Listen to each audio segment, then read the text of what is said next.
hoggannoonni gurguddoon akka hoggannoonni Oromoo mataa dhaabaa ta'anii fakkii fi daandii madda tokkummaa Oromoo har'aa ta'an wal duraa duuban waggaa tokko keessatti wareegamuu isaaniitiin bara 1984 bu'uurri kaa'amee bara 1985 irraa yaaddatamuun haa eegalu malee uummanni Oromoo qabsoo bifa qindoominaa yoo dhabeeyyuu saniin duraa fi hanga guyyaa har'aa kanatti illee bifa garagaraatiin iddoo garagaratti wareegama qaalii hangana hin jedhamne baasaa ture.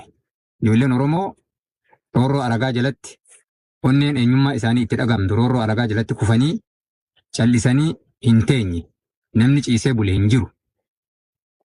Qindoomina kana duraa fi boodas hanga har'atti bifa garagaraatiin bakkoota hedduutti lubbuun baate xiqqoo miti.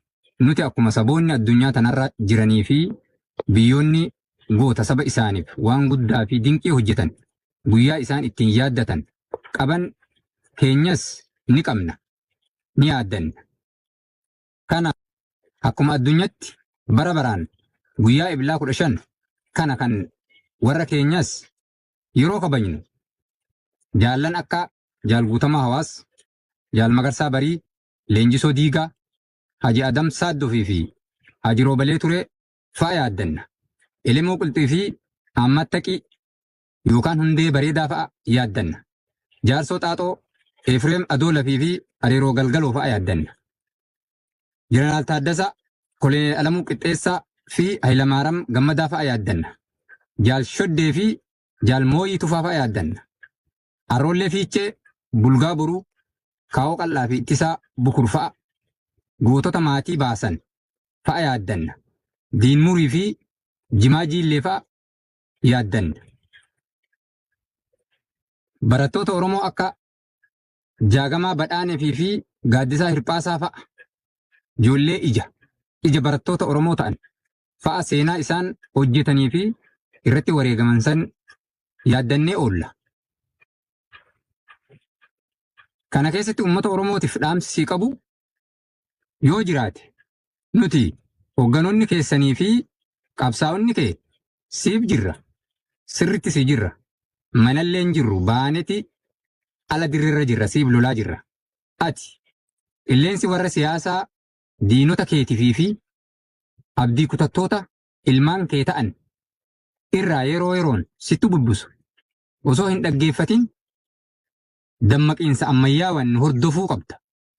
Ammoo nu hordofuu qabda yeroo siin jennu hordoftee dhiisuu miti. Feesbuukii fi miidiyaa adda addaa irratti nu daawwachuu keetii miti. Kanaa miti kan nuti barbaanne akka nu daawwattuu miti kan nuti barbaanne. Tokkummaa fi murannoo akka uummata Pereeshiyaa, uummata Iraan san qabaachuun humna kee diina keetti agarsiisuu qabda. Seenaa qabda. Seenaa guddaa jabaa addunyaan ittiin seenaa argamte malee seenaa akka qabee taati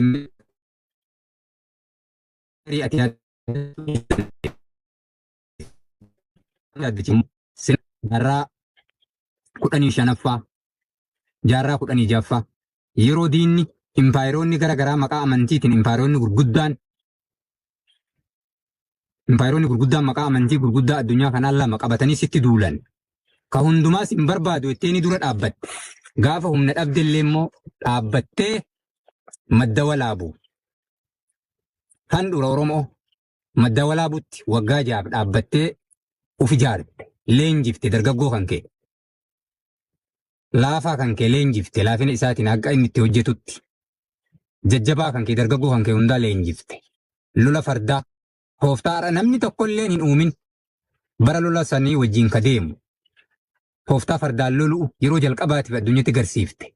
Seenaa akkasiisan fa'aa qabda. Seenaa akkasiisan fiduuf hojjechuu qabda. Har'a addunyaa tanarratti yeroo as dhiyoo uummata kaleessa Pereeshiyaan beekamu uummata Iraan waan inni hojjete argaa jirta. Akka inni itti hogganoota isaa jala hiriire lolaa jiru. Agartee guyyaa tokko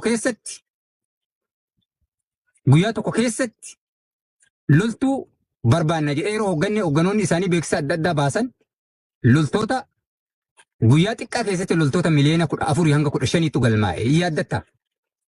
Seenaa akkasii hojjechuu danda'uu qabda. San sirraa eenna. malee maqaa tokkummaa qabattee sii deemtuu miti. Isuma kanan sii dhaama.